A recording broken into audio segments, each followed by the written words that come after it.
Good evening, everyone. I just thought I would make a video. This video is probably going to be a little bit of a rant, a little bit of me asking some questions, rhetorical maybe, and some not rhetorical.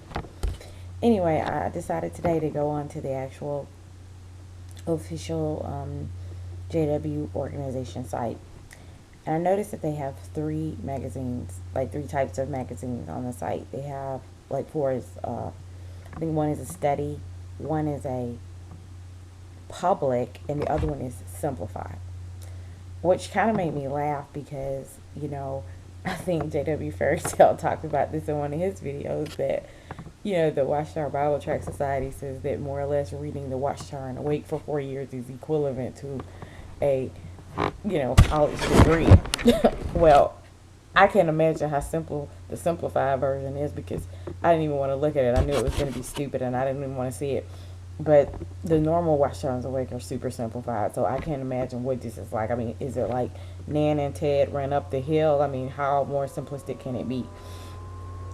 It's interesting because I work in the field of science, and I can guarantee you there's never been a Watchtower or an Awake or any document that they've ever produced that could come close to any of my college courses, any of my high school courses, any of my middle school courses, and probably none, not even my probably advanced courses in, I probably would say it maybe came close to some of the lower level elementary school courses that I had. So yeah, I guess if they mean 4 year degree as in K through fourth grade, maybe, or first through fourth grade, maybe it's equivalent to that, but not equivalent to a college degree. I'm sorry.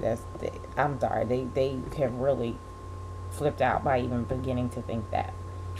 Well, the next thing I wanted to talk about is you know, their whole policy on blood and how it's changed over the years. And I just wonder if it's anyone out there that is just really a strong Jehovah's Witness after allowing a loved one to die not having a blood transfusion. I mean, are you really out there just, tatted up with J-Dub for life? Are you just really rolling with the, Watchtower Bible Tract Society because you truly believe in them? I mean, you don't celebrate birthdays. So when your children die because they haven't had blood transfusion, or your husband or your wife or your brother or sister, do you throw a party? Like, what do you do? Because I don't understand that. I can't rationalize that in my mind to understand how that's okay. It just makes me feel like more or less the organization does not value human life. They don't value human life at all. Um, I wouldn't be surprised if they knew if your child was sick or loved one, if they had an insurance policy and probably waiting for them to die so they can collect money off of it. It wouldn't shock me one bit if if they were doing that as well. I mean, I always kind of wondered that. What do they do? How do they respond to someone dying? I mean, how does the wow, it's so great. You stay strong for Jehovah. Really? That's what you would tell someone after they lost a loved one. I mean, I've never really heard them say anything appropriate when it comes to someone dying of just any other natural causes. So I'm pretty sure they would probably tell you something stupid like that. You know, um, I had a good friend that passed away, and I remember at her funeral they said that they didn't know where her salvation lied because she hadn't been attending meetings a lot before she died. And I thought that was like the most horrible thing that they could have ever said. It was disgusting. I think it's pretty sadistic for you to be very happy about the death of someone because you followed some man's law, because you allowed their liaison committee to come remove your child or loved one from a hospital so that they wouldn't get blood transfusion. I mean, but then what happens? Like, what happens when you have a child and the state comes in and says, you know what, that's child abuse. We're going to force this blood transfusion on your child. Are you mad at that kid? Are you mad at that kid for the rest of their life because now they have this blood transfusion and crap, they're still alive. They didn't die for Jehovah. Now what?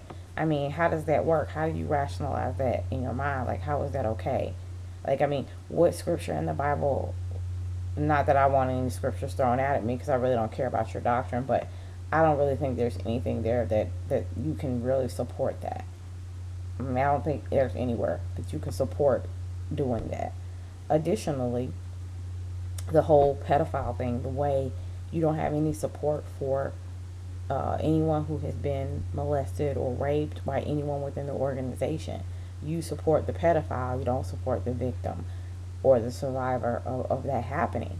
How do you justify that? How is that okay? I mean, I feel like you guys are probably stupid enough to literally probably disfellowship the person that got molested or raped, because especially rape victims, excuse me, remember the whole rule about if you don't scream. There are people who've been disfellowship because they didn't scream when they were raped. What if they were knocked out? What if they were gagged? If they didn't scream, they got disfellowship. What about that stupid rule? That was like a very dumb rule. I don't know who came up with that. I don't even understand the premise behind that. I don't understand the biblical stance on disfellowshipping someone because they didn't scream. I mean, I don't understand. It seems like the Watchtower Bible Tract Society can push anything down the pipe, and their organization, their believers are going to believe it. They could say, we're going to start killing babies on Tuesday. And I believe they would sign up for it. If there was some kind of way for them, I believe they would sign up for it.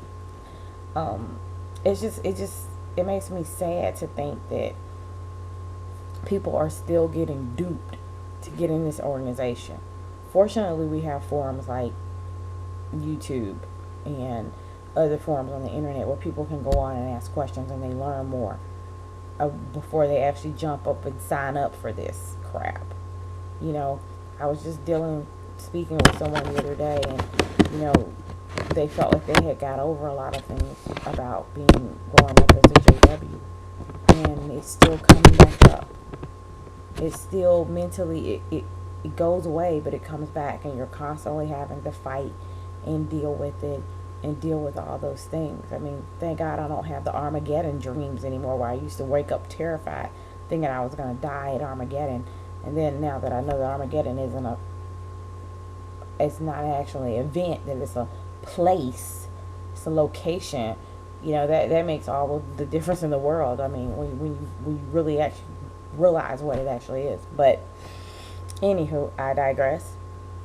That's just what I wanted to say. I just want to let everyone know once again, anytime I'm on my channel or anytime I'm doing a video, I'm always going to say within my video that, just to remind people that JWs do support the fact that they support pedophiles. They have a list of at least 25,000 that they will not actually release out to government officials. They support They support the victimizers, not the victims of child abuse, of people who've been raped, or people who have been molested, or women who have been beat or harmed by their spouse.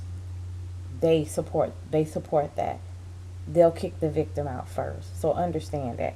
You want to sign up for some crazy stuff that's going to take years off your life and make you thoroughly unhappy, sign up for this. Anywho, that's all I had to say tonight. You guys have a good night. Bye.